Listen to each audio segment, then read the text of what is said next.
for doing this, first of all. Thank you so much for inviting me. It's really my pleasure. I just want to keep this very brief and I will not take much of your time. Let me start with the first question, Milena. Can you share a little bit about your journey into STEM or tech and what led you to focus on women's leadership in particular? Yeah, sure. So let me start with my educational background. I'm a mechanical engineer. Over the years, I worked across technical sales in manufacturing, business development, and now finally I'm working as an educator. So I'm working in vocational school. Also, I started working in Croatia in manufacturing. I worked here for 2 years. Then I moved to Dubai. I stayed there for 10 years. It was a wonderful time. I gained a lot of experience. I worked for international companies. And later on, when I moved back to Croatia, I started working in education. So all of that mix of experiences gave me a very good overview of technology, leadership, to see the human potential in many different sectors. A couple of years back, when the AI started being mainstream, I noticed a pattern that a lot of my colleagues don't know what it is. They got afraid that AI will take our jobs and so on. I started about it. I took courses. I want to be in the front row. I don't want to fall behind. I always like to discover new things. As a female in STEM, I felt that many women feel afraid of moving forward, of taking the lead. So this was additional motivator to also be example for other women, other girls, especially young girls who are still deciding about their future. So all of this led me to where I'm now, and I started my AI Transition Academy, through which I am trying to empower young professionals, even leaders, to not to fear AI, to become AI literate, to leverage AI. And especially, I would love to have one special program for young women to enter STEM and to build AI literacy to be the future leaders. So that's it. So I took now a lot of time, but this is like my background and where I am now. Thank you so much for since you talked a little bit about you are encouraging and empowering women in leadership. So from your perspective, right now or in your career, what are the biggest barriers that women face when stepping into leadership roles in tech, as per your experience? Since we are minority, still STEM is mainly male dominated.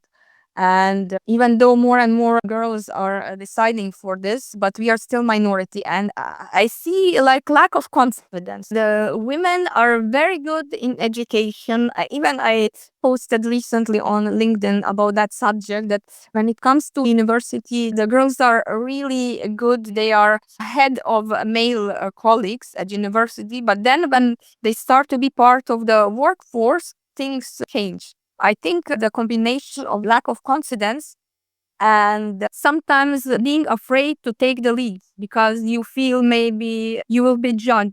Maybe you feel you don't have enough experience, or you just don't want to raise your voice and just to put your foot forward and say, okay, I'm here, I have the knowledge, and this is what I can bring to the table. Confidence is something a lot of women struggle with, especially if the team is comprising of a lot of male dominated. Exactly. So when it comes to such perspective in your case, do you see that any progress have been made in recent years, or do you still see that there is a lack of confidence yet in 2025? And if you are seeing any progress or not seeing, then what do you think still needs to change, especially when it comes to young women? Yeah. Definitely, there is a progress. There is progress, and for sure, women can lead and they can speak for themselves and take stronger roles. But again, everything comes to the environment as well. They need to start building their network. They need to start building their confidence early on, maybe when they are in university. Not think when they start working, something will magically happen. No, they need to take charge of their career. They need to take charge of their life. They need to work on their confidence when it comes to being like a small percentage among the leaders, uh, to make their voice count. This is what I see. Yeah, correct. And I agree that it has to start from the start. So, not when they're already in the process. Starting early in the journey, I think, would give a lot of confidence. Is it this advice would you give to young women who aspire to leadership in STEM today? Is it that they should start early? Or do you have any other advice for such young women? Definitely, they should start early. They should also look outside of their narrow specialty. As I said, I'm a mechanical engineer, but now as the AI start to be mainstream, I was very curious. You need to be curious. You need to be willing to learn always new stuff, always be one step ahead. Don't wait the information to come to you. Look for information, build your knowledge even outside of your main specialty. See if there are any trends where you can lead, or maybe you will be a pioneer in some field. Try to see out of the box, try to see where the opportunity lies for you to take your chance to grab it. That's actually beautiful. Instead of waiting for the opportunity, let's grab it.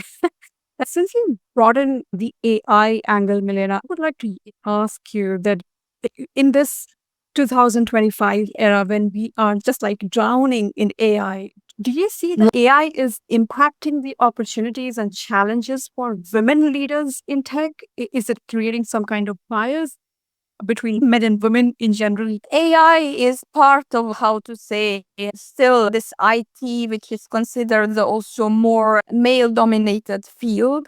I would say the challenges are similar, but I see great opportunities since we are still at the early beginnings of AI. If young girls take the opportunity to learn and become AI literate, to educate themselves, there are so many opportunities now to learn and to get information from courses, from YouTube if you want. There are so many free resources, there are so many paid resources, and always you need to look forward. Where is your place? What's your interest, first of all? Where's your interest?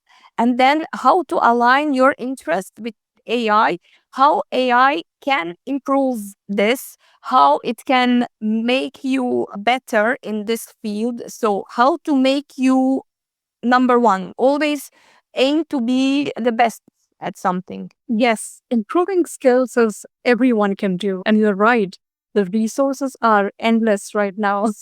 And not just YouTube. AI, like a chat GPT itself can give us so much resources too. Correct, correct. So use AI to help you. But also now you triggered me here a little bit, because also first you need to learn how to use AI in a way to help you. Because if you don't use it in correct way, you can do actually the opposite. Because if you take everything what AI serves you and you don't know how to interact with it properly, most probably you will not get accurate output. So first of all, learn how to deal with AI, how to learn via AI through it, and then to work with it, collaborate with it, to become your master, mentor, and collaborator. That is actually correct.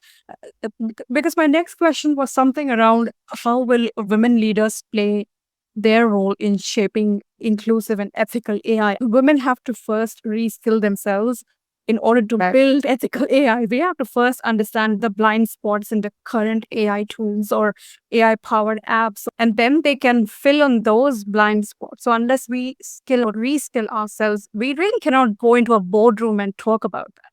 We have to first understand that what role we need to play in future, because AI is not going anywhere. It's going to stay. I agree completely with what you said, and I think already in my previous answers I touch upon that, and that's true. Just take your chance, take your opportunity, find it. Don't wait for it. Just look for it and then grab it and find your place under the sun and grow. Absolutely. That's actually very encouraging, Milena. Thank you so much for that. As a wrap up of this entire conversation, in general, what keeps you optimistic about the future of women in STEM and in tech?